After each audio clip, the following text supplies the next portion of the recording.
3. It is the Saturday Showdown. I'm Atlas. I'm joined by Wolf here for this one, the Telecom War. It cannot be a better time to have a Saturday Showdown than when it's Telecom War time.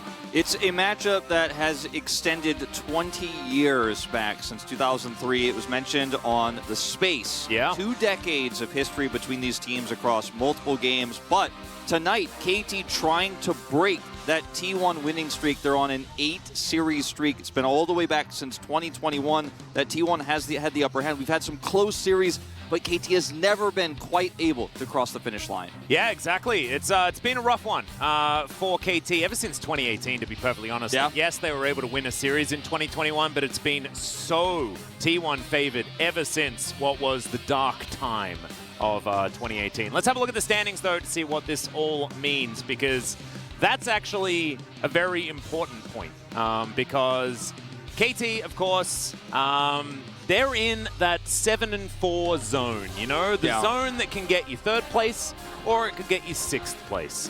We have so many teams in our top 6 that are well and truly ready to make that leap towards the top or the plunge towards the bottom.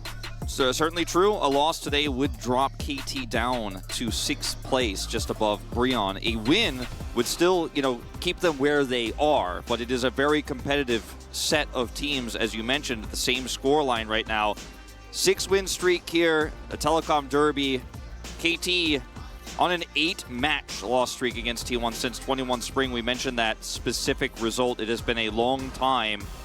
And T1, they have pioneered this meta. They are always pushing the boundaries of what we accept to be true in a region where people are tired of the same drafts. They're bored with the meta. T1 makes it different each and every time. Yep. The #1 team in the LCK, also the most exciting to watch. They absolutely are. And we were having a look at, where these flex picks can go, and we had a couple of things. I'm pretty sure like half of those picks were 4-way flexes, to be perfectly honest. Like, it is ridiculous what T1 can do with certain champions on the Rift right now. It makes it really, really difficult for KT, who are largely a team that they want to get a stable draft. They want to play out Sejuani Karma, and really try and keep it solid and have a predictable game state, right? Yeah. That's not what you get when you face off against T1. Understandable that it's 86% in favor of T1, because even KT fans voting for their team feels like the wrong decision to do.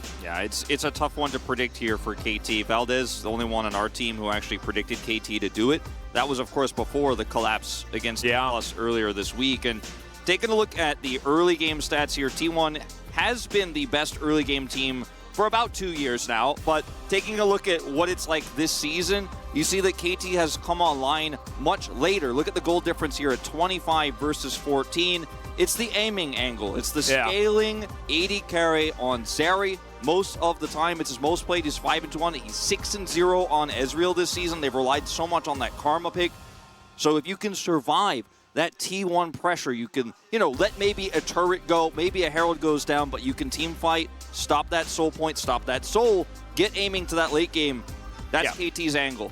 Yeah, it's kind of ironic, given KT's penchant for being not all that consistent, and also, all of the KT memes that have existed for forever. But the one stat that really stood out to me that we were looking at there was the win rate at 25 minutes. Only one loss if they don't have a lead at 25 for KT. And so it shows that if T1 can just play out the early game as they have, as we welcome them here to LoL Park, it should be a pretty comfortable victory for them, because coming back into games, that's not necessarily been the KT MO. What they've been good at is winning from ahead, which, I know, sounds a little bit weird, but they've done it so often, solidly held on to advantages and pushed it forward. Only one loss in that instance. But T1 don't give up advantages very often. It's that T1 will take a lead at 8 minutes and turn it and triple it by 25. It's the snowball. It's the turn a small lead into a massive lead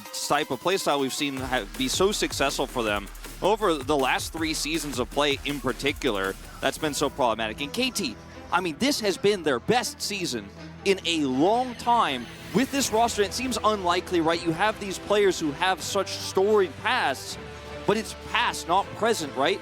And I think a lot of people look at BDD as the big player on this roster. Sure, you got Keen, but he had a weaker last year.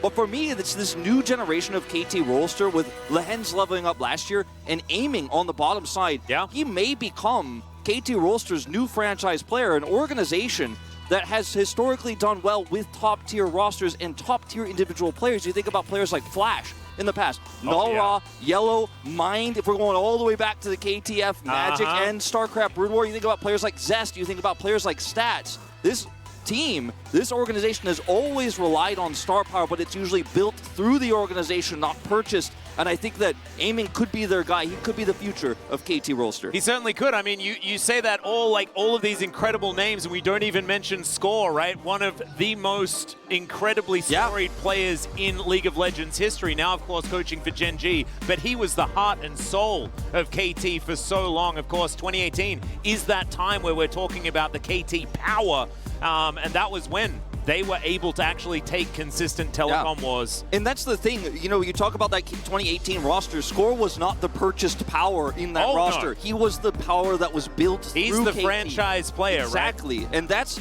what I'm talking about. I look at Aiming as potentially that player. Now, Keen, moving into this matchup here, this is one that could be won by him. It's going to be very matchup dependent. And I think that KT would be wise to stick to red side in this best of 3 because they can play weak side AD carry so extremely well. You put Aiming on Zera, you put him on Ezreal. You can even put this guy on Ziggs. He's going to survive through that Guma carrier lane. Get counter picks for your solo lanes and try to play around that strong point here and just survive and scale. Get that lead at 25 like you were talking about.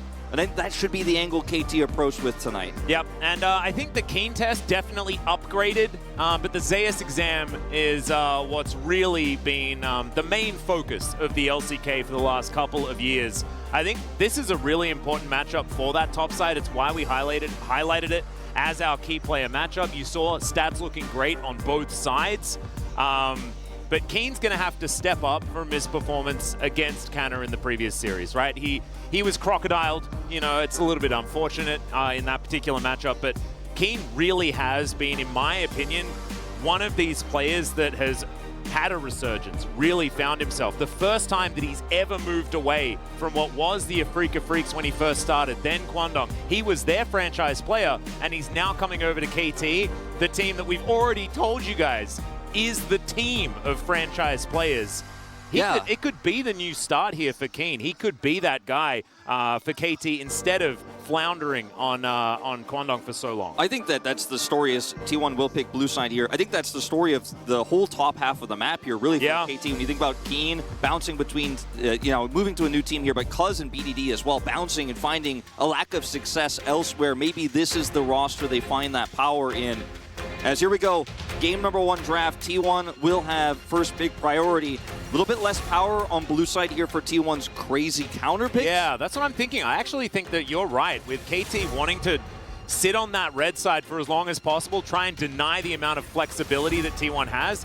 Although, if they go for the mega flex, where we just don't know, even after 5 champions are locked in, we just still don't know what's going to be going where. That can be when T1 can still utilize that flexibility even on the blue side. As 3 junglers already taken away. The Ashe ban has actually been figured out here by Karma. KT. Good at Hangman, these guys. Is I really love this Karma ban. It forces the Caitlyn to be banned away and might mean that we just have the good old Lucian Zeri handshake. Now, what's really interesting here is KT have the Annie. So they don't have Karma to stave the pressure off here and control that lane, but they can play Annie. They have not played it yet. And this is something that I think really caught KT off guard in that D+ series where they didn't really have a plan for this type of scenario. And Zeri could be locked in here with an Annie. You don't necessarily have to grab a jungler just yet here, but we are opting into, and I think this is exactly how KT should play it, is play Zeri into the Lucian. You'll be laning fine there. Save those counter picks for the 4th and 5th. We'll see what they lock in with it. It will be the Wukong that we've seen paired with this Zeri so often with the Elise banned, Sejuani gone. You feel pretty comfortable about the tier list right now.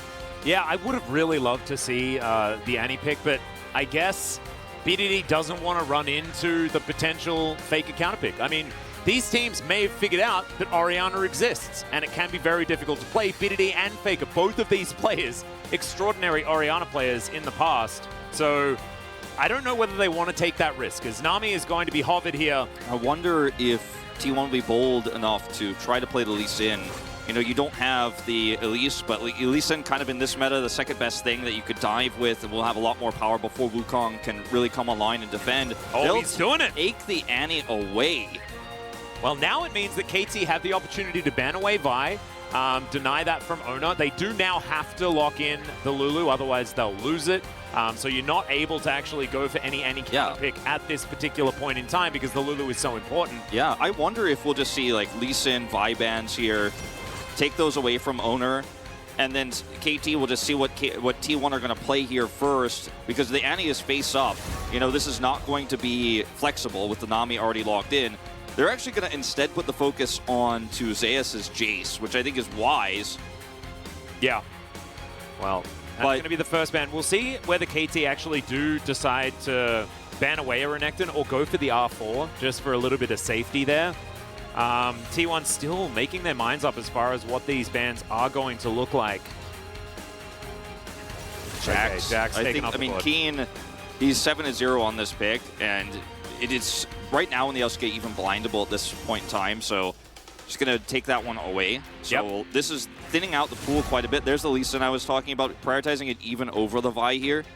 With Annie being locked in for Faker already, and not as much setup guaranteed in the mid lane here for the Vi. You're not going to have any flexibility with something like an Ahri, so I do like this Lee Sin ban more, especially because it's Owner. See what this final ban is going to be here. Could be something like a Fiora, and just take away Keen's ability to side lane and slow this game down for the Zeri to get those items online. They are taking their time on this one, as the Victor will be taken away. Of course, has been the more common answer to the Annie.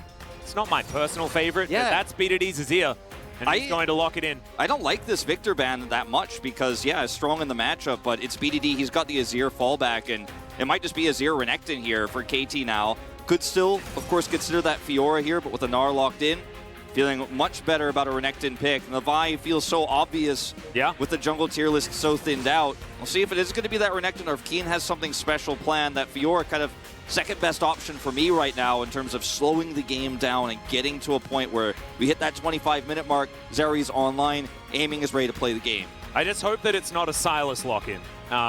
Because I don't think it worked out very well for Liv Sandbox yesterday. Going for the weird Azir Flex situation. Not a big fan of that one myself either.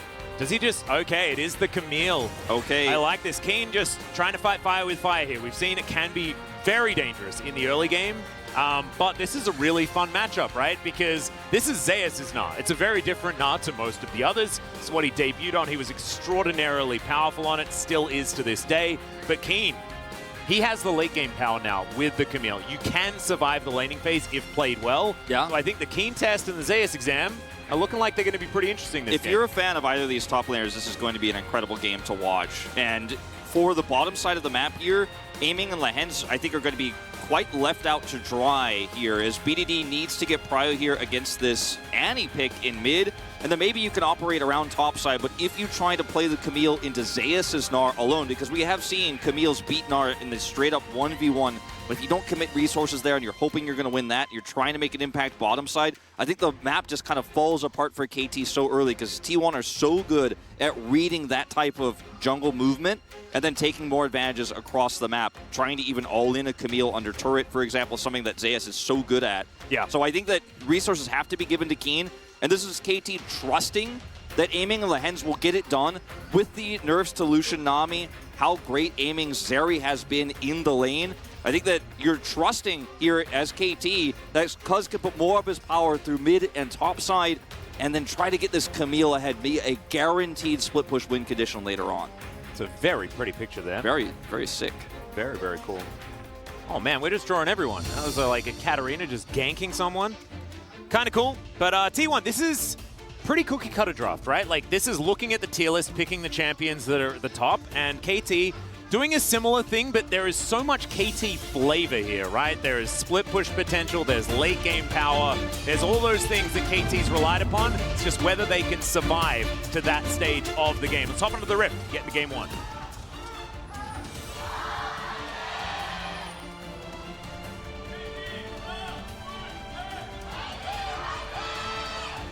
Oh, you can hear it in the fans here in Lowpark.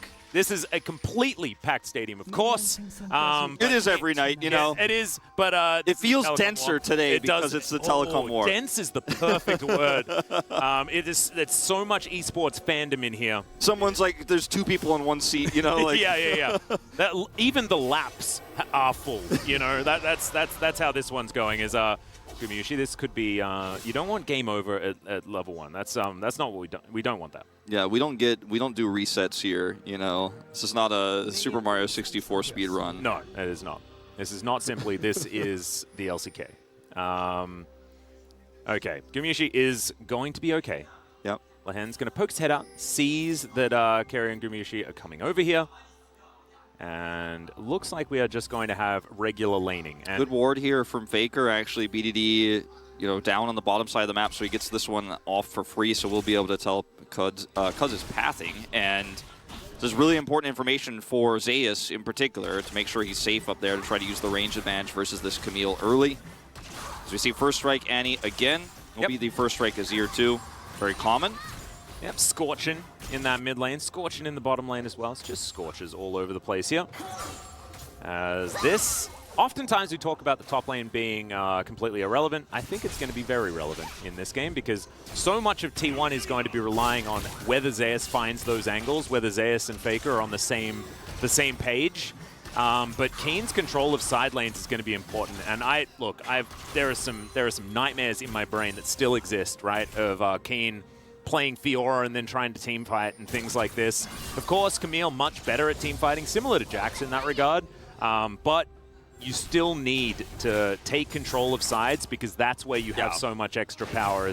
Let's see whether BDD can save this horrendous loss streak that Azir is on right now. 2-13 on 13.3 has been a really rough pick, but you know, these are the 2 players in mid right now that you trust more than anyone who might be able to help remedy some of that. As Cuz path bottom side here, and he does not have the same sort of information about where Owner is, but is going to check Try. Yeah, Gumayusi dashing forward. Lehen's taking so much damage here. The Ignite's still ticking down as Aiming trying to fight back. There is the tempo heal. Really feels like KT wanted to try to bait an exchange here so that Cuz could come down and make something happen, but they just get outplayed. Cuz doesn't commit, and that's not the trade you wanted here in this 2v2. Yep, Keen getting some vision down, pinged immediately as Aiming and Lehen's gonna have to use their summoner spells this time around. They'll have theirs back a little bit later, as Keen was just being frustrating here. Zeus was just timed to himself towards that top side. They do get level 3 first. Can't make anything of it, not really denying any CS, but that was a really good move from Keen to try to deny some farm and also verify, of course, where Owner is on the map, which is really huge for this lane that's pushing against the Lucian Nami as Cuz backed away. But now this lane back fully in control of T1 will be an earlier back here for Aiming and Lehen's. All of vision down in the river, including that Scuttle Crab. Wow. Looks like Aiming's going to stick around to catch this wave. Oh, Zeus baiting Keen here just a little bit. Tactical sweep comes in. Keen's completely out of mana and Owner is coming in. Is the flash going to work out is the question, as Owner's just holding onto the Vault Breaker. There it is. Guarantee that they can kill him in the CC. Beautifully done. And this is exactly the opposite of what I thought KT was going to do with this draft. I thought instead of hovering bottom side with Cuz, they would just let Aiming and Lehen's kind of be left to their own devices, grab an early ward with that level 2 where you have some power with the Zeri Lulu, and then just kind of sit down there and farm while trying to get advantages to Keen. That ward from Faker meant that they knew exactly where Cuz was. Cuz then shows on the map, and so Owner paths topside here, knowing he has topside Scuttle control and that additional ward on Raptors, so there's no way the Wukong could be here, and now suddenly your Camille is behind. So everything going wrong here for KT Rolster in this early game. Yeah, and continuing to play on vision here as well. T1 with so much control. I was going to talk about it earlier, but Keen decided to go ahead and dive up towards the top side, so I got a little bit interrupted. BDD is struggling so much in this lane right now. Bubble going to connect onto Lehen's. Owner's here as well. And Aiming, he might pay the price for it. There's the flash forward. Beautifully lands the Vault Breaker, and Aiming down to 200 health. This is all going wrong. Oh, Extendo! Yeah, that was an attempt on to carry it. Yeah. It did have to flash. Yeah, that was one of those moments where I'm like, I don't know if you need to flash that, but he decides to force it. Extendo goes down. He's like, maybe Cuz is here. I don't know for sure. I don't have that same sort of vision control in the river, so he does flash after taking a turret shot there, but kind of cheeky move. So getting a flash on a Nami feels okay, but not great considering the state of the lane here. The Dirk is ready for Guma already, and this is exactly how you want this Lucian Nami lane to be going, minus, of course, a lost Flash here. And they've made big impacts now on top side and bottom side as Owner is just running this Rift. You know, both making the play top side and now finding something bottom here. Cuz is in the fountain, and Owner is just like, I'm down here. I've already done my work top side. They've got control ward vision here below the mid lane. They've got it there on top side. So Zeus knows he's safe to continue to use that range advantage top. And this is just T1 winning everywhere. Yeah, and Carrier would have died. He's in turret range, just trying to kill aiming. Speaking of aiming, he is going to get helped out by the polymorph from Lehens, but he's still getting taken down very, very low. Another Ignite use just to get control. As Cuz moving on over, but he doesn't really have an angle. Owner once again getting aggressive. Tibbers goes down. That's a real dead. Oh, no, never mind. Shift some sands. Get after the flash. He'll be okay. But does have to use everything to get out of this. KT group up here for a potential punish, and now they're just kind of awkwardly grouped for Drake that they can't take. And this is a lot of time lost here as Amy's going to get some honey fruit, but they're going to have to back away. So BDD really losing out. You mentioned him having a weak laning phase here so far as Cuz. Well, Tib is very, very low. Going to get smoked as the stun is ready. Cuz is very low. Does need to be careful. Got to get that Tibbers money, I guess. You know, whatever you Hell yeah. get. That's worth as much as a Nexus, man. same value. Yeah, dude. Same amount of gold earned. I feel like you should just win the game by killing Tibbers for that reason alone. Yeah, that makes sense. It's the same. It's worth the same. Yeah, that Drake, half the value. Yeah. So, look, I'm worried about how this game is going for KT because Keen, you know, he was struggling in the laning phase, as you mentioned. Now he's down to Flash. He bought Merc Treads first. I mean, that's the kind of state of the game we're watching here with this Azir pick, which he chose to opt into the Annie, hoping he's going to get an early lead. You know, he has that range advantage, can play around the stun. He's so behind now. Speaking of behind. There's the culling. Minion Wave turns up in the nick of time. But Gumi Shikari are just absolutely running this lane. And I just don't see the light at the end of the tunnel at this point, right? Because T1 are only going to get stronger from here. Their 2-item spikes across the board, absolutely terrifying. And KT, I don't think that you can just try and wait for a 30-minute win condition when T1 are so good at closing out games. Yeah, you didn't get first Drake, which was, you know, that's not normal with this composition, but you kind of gave that over even though you're grouped in the area. You didn't have any cross-map power. This Camille slightly behind here. It does finally have this Sheen, but played steel caps to match it. Zeus isn't afraid of anything. You can't fight for this Rift Herald, but you don't want to give it up either because you're like, I know what T1 can do with this. They're already 1,500 gold ahead. They could put it wherever they want realistically here. They can get the Lucian super fed, get that Gale Force accelerated. They could try to accelerate this Annie towards that Rod of Ages. Like, whatever T1 gets with the Rift Herald is amazing, but you can't fight. Cuz has 6, but you're still a Zeri comp. You know, BDD doesn't have Flash, Keen, not in a position to where you can threaten the Gnar before this Herald, so you just have to give it up and just continue to be sad about your current game state. Yep. I mean, Keen needs 2 items before he's really happy about any situation in this game as Faker turns back up into this mid lane. BDD's going to look for the sweep, gets the flash out of Faker there. That's all you can really hope for as Lehens and Cuz were lying in wait. Good flash there from Faker, but it does mean that the return gank is a possibility. And aiming's, you know, pressure here should be somewhat relieved by the fact that they don't know where this Wukong is. So Guma and Keria have to respect that he still does have flash ult. But Cuz just going to stick around here and grab Raptors, not going to hard force or anything like that. Zeus is having a good time here in this top lane. Oh dear. I just don't, we can't even see it from the play from KT, right? Yes, they get the flash out of Faker, but I think that T1 are more than happy to give that one up because that's 3 people being used to get some pressure in mid lane when the Rift Herald goes down at the same time. Zeus is proxying between waves. Gumi Shikari are more than happy to continue shoving this lane forward. We need to see more from KT, but their composition doesn't offer them a lot of that. Yeah, it really doesn't. And you're just going to be weathering the storm here. It looks like Zeus is considering, at the moment, going to drop that Herald bottom, but actually now pathing mid. BDD is backing here, does have teleport, so he can kind of coast between these 2 lanes, try to identify where Cuz is right now, and Cuz is just kind of lurking here in the tri-brush, has that flash engage available, but there's so much vision here on the river. Nothing he does outside of being on top of this turret is going to be a surprise to T1, you know, unless they're like literally in melee range of this turret. Well, Cuz is going to move on over and look for Owner here. Lehens was alongside him, but they're not going to be able to actually close in. And of course, the vision control is just ridiculous. Yeah. T1's just like, all right, cool story, bro. Yeah. Back to what we were doing down here. I see you over there. I've also got the Scuttle for extra movement speed, and mean, Cuz here, if he flashes onto Guma, you're still going to have a hard time killing him. And you don't want to commit your flash. You're just hoping for an overextension here. As Cuz just has to be here so that aiming and Lehends don't get dove further. Well, there's the Vault Breaker onto Cuz. Cease and Desist comes through as well. As Tidal Wave is going to get the knock up. The Wild Growth is going to be there. Good bubble. Connects onto Lehends. Is now Cyclone going to be the owner. Diving forward. BDD and Faker fighting towards the top side as Gumayusi. A lot of damage on aiming, who does ult. And immediately T1 get out of there. Don't want to give Zeri her certification as all Lehends. He has to flash. As now KT, can you do anything here? Kerry is flashing onto them. The ebb and flow value is just absurd. And that is going to be the third kill here. Carrier picks that one up. Now aiming, I don't know about this one, as that's a real dead Zeri. Empress Divide onto Faker underneath the turret here. One shot will come forward as, yeah, and he's just pretty tanky, man. BDD was mid that whole time. That exchange was so extended that he certainly could have rotated over and tried to set up for an Emperor's Divide. He had Flash as well. And then when Faker comes over, he Emperor's Divides him, but Faker Flashless still gets out.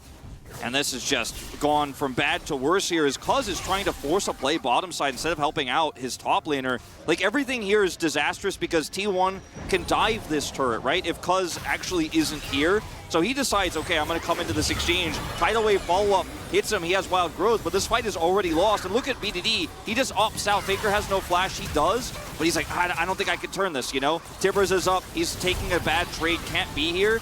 And if Cuz tries to play around topside where Zeus is also winning at the same time, by the way, then they just dive the bottom turret and get the whole thing and get the kills. They get the kills anyways. Carrier takes some of the way. Great ebb and flow here. But, you know, at the end of the day, the T1 are still winning topside. You can see the Gnar on the top. And then Faker comes back to mid to try to catch BDD, survives. And already grabbing that mandate. I mean, this is the spike that you want here with the early kills. I mean, sure, you would have liked them to be on the Lucian, but you'll take the advantage regardless. I actually think that it's totally fine at this point in the game, right, to accelerate the Nami, because now at like level 7, at 12.5 minutes into the game, you have that mandate. Oftentimes it's like, oh, catch up, Nami. We've already got the, the Gale Force done. But now he can just buff up Gumayusi to no end. And aiming Lehends, like this lane is well and truly over. And as you can see with the gold, like the game's feeling in a real rough spot here for KT. I mean, it's almost donezo. Like the comeback ways here for KT are based on Cuz's flash ults, right? And trying to flank as BDD has no money. You know, the Annie is just naturally scaling up here now with the Rod of Ages. Yep. Stopwatch is online here too, and it's going to be the second Drake of the game again. This is common, right? A 2 Drake lead with the Lucian Nami lane, but not with a 4,000 gold on top of it lead. KT have all the information here, right? But they just don't have a way of actually fighting T1. They don't have enough stats. They don't have enough stuff.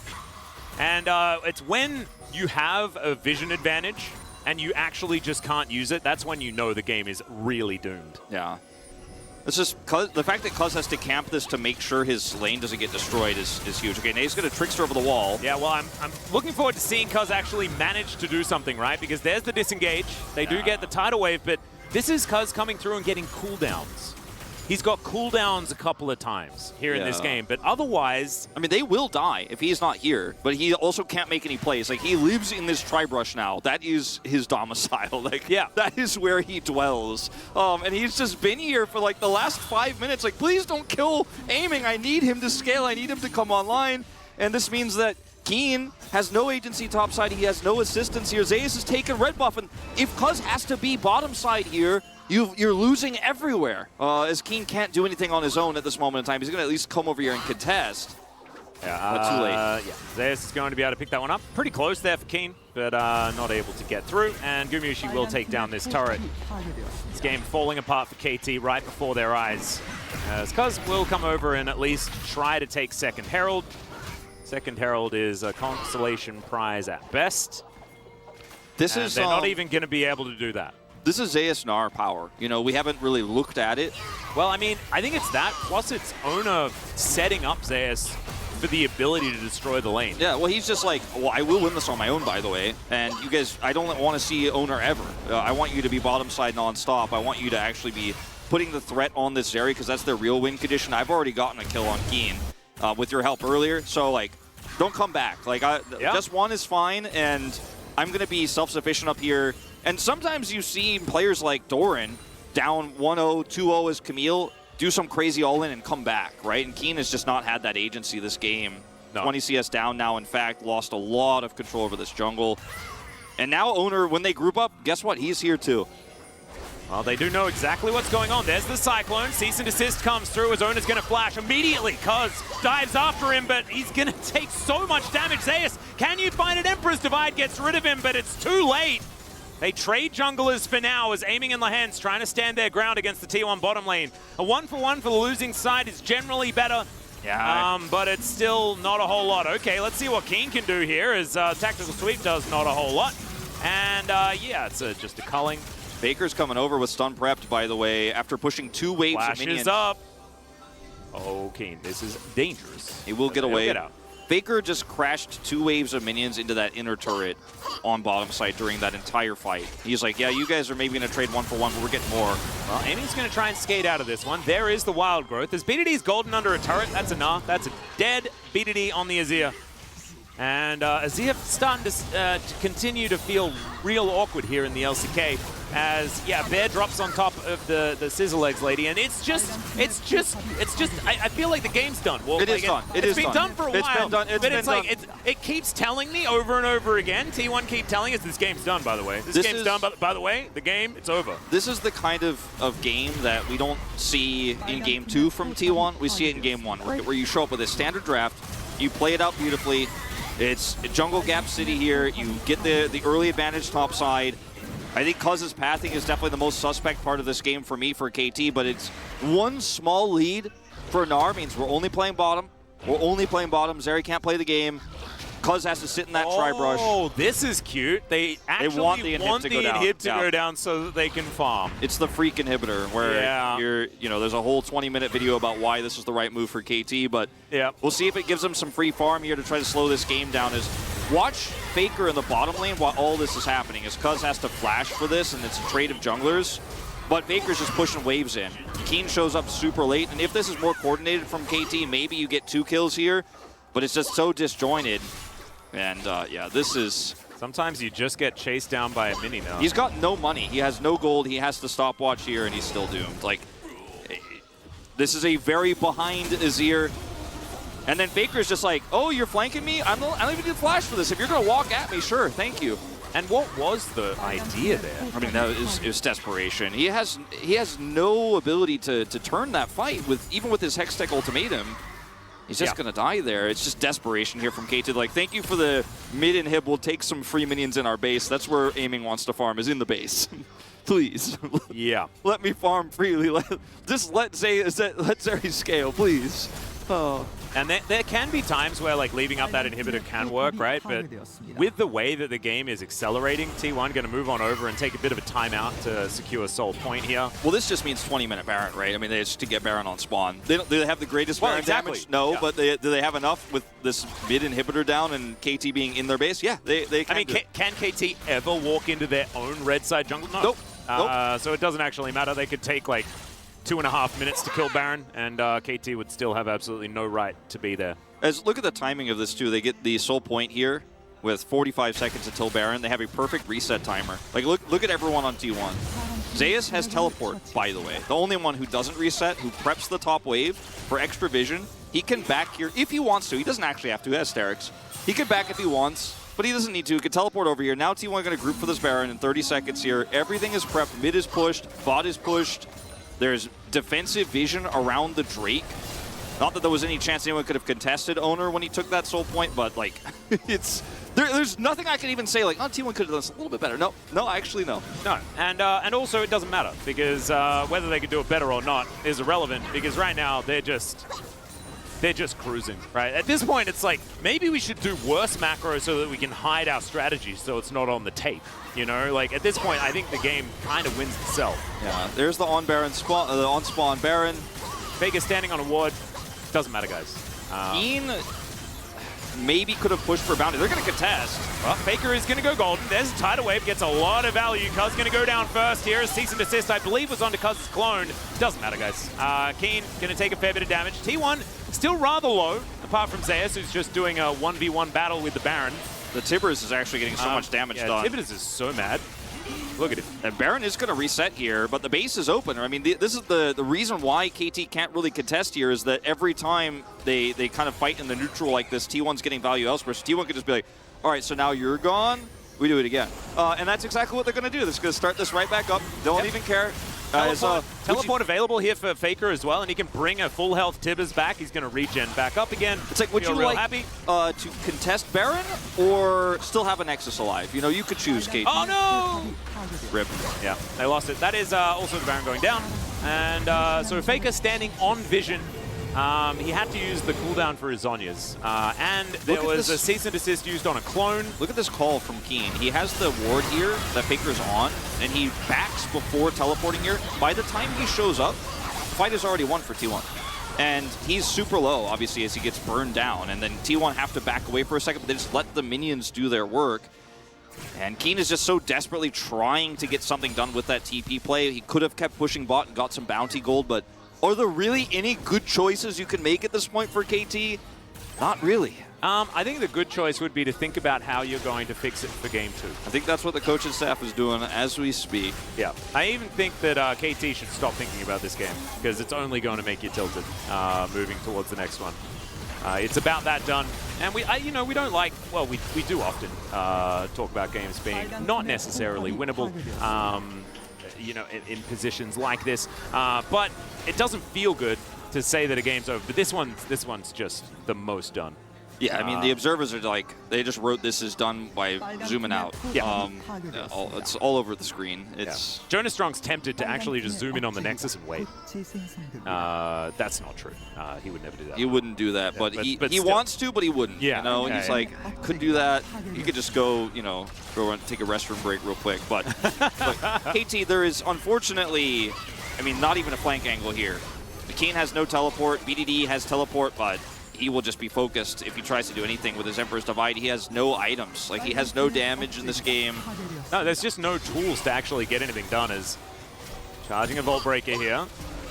Here's Owner, and he's just going to clear out some vision. And we're just going to take all of the structures here. One Nexus turret remains, because, yeah, just going to get jumped on by Zeus. And they're just continuing to walk around in circles. There is no actual good choice to make here for KT, and therefore, like, even if we say, like, oh, KT, go for a fight, yeah, but they can't win anything. There's a Hextech ultimatum into the backline. Gumayushi just going to press the culling button. He does get polymorphed as Cuz tries to dive on top of him. Decent CC, but he's just going to get wiped out. And T1 are going to go for the kill. They back away from aiming. They do actually respect this Zeri quite a lot. As we can see, Sundisk was put up. Zeus has TP, so he can just return. Well, BDD, can he be the hero? He does manage to wipe out the Lucian. Now Carrier's going to try and swim away from this, aiming, fighting as best he can, but Faker, he's a tank, guys. He's a raid boss, and Carrier's going to get yet another kill. 3-0-6 here on the Nami, and it was a valiant attempt there from KT at the very end, but they're going to need more than this if they want to take down T1. Game number 1 of the Telecom War of our Saturday Showdown is going to go to T1. That was a, you know, really strong early game, and everyone on T1 just doing their jobs. And it followed the exact narrative, the exact recipe for success we were talking about in the pregame. As T1 takes an early lead, snowballs it further and further and further ahead. Then you have no agency when your Azir is losing lane into an Annie. You pick this as the counter pick. If you're losing that lane, you can't fix anything as the mid laner, and that's kind of your job in a scaling comp as BDD, is to at least be able to hold prio or come over and save some of those disaster situations. He can't do it. Keen picked a Camille. That was the counter pick they went with. He wasn't given resources. He's killed by Owner early. And then the game is so lopsided from there. And then every time they try to group up topside to shut down this Gnar, Baker's pushing bot. He's getting an inner turret. He's getting, you know, stacks and stacks and stacks of minions actually taken off of the map. KT were willing to let an inhibitor go because Aiming couldn't farm mid. He couldn't do anything this game. No, he couldn't. Bidity did a fair bit of damage here. In fact, the most in the game, but it didn't matter at all, guys. It was completely irrelevant. This was a game where KT played reactively and reacted poorly every time. And it just, like, this is the KT that we saw that we were really unhappy about at the beginning of the season. They had a bit of a resurgence, but remember, guys, they took down DRX and Nongshim. The majority of the LCK have done that. T1 is not. on the same level. And KT, we thought maybe they could play with the big boys, but it looks like today they are unable to. It is time to go for a short break. When we get back, we'll see whether KT can turn it around after the space.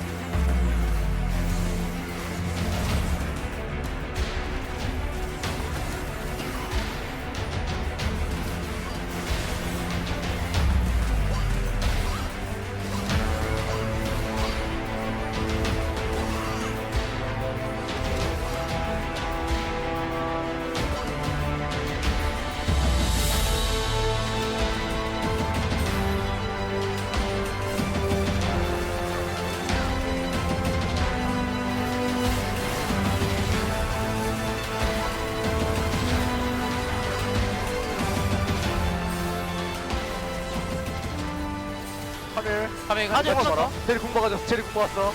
앞라인 봐줘 앞라인. 잡아봐. 잡아줄래? 카메 잡았어. 하질 궁 있다. 하질 궁 있다. 제리 궁 끊어봐. 천천히. 나 집결할게. 제리 공 끝나면 끝내. 길 좀. 집결할게. 나 바쁘네. 3초 기다려봐. 2초 나 기다려. 올리. 괜찮아. 천천히 해봐. 룰루 컷? 정면 이겼어. 아주 살려주면 좋을 것 같아. 네, 천천히 잡으면 될 듯. 이제 나이스 제제. 나이스. 잘했다. 현준이 형 갱 지렸다. 고마워. 갱 미친놈인데 그냥? 아타이 미치긴 했다 근데. 나이스. 땡큐.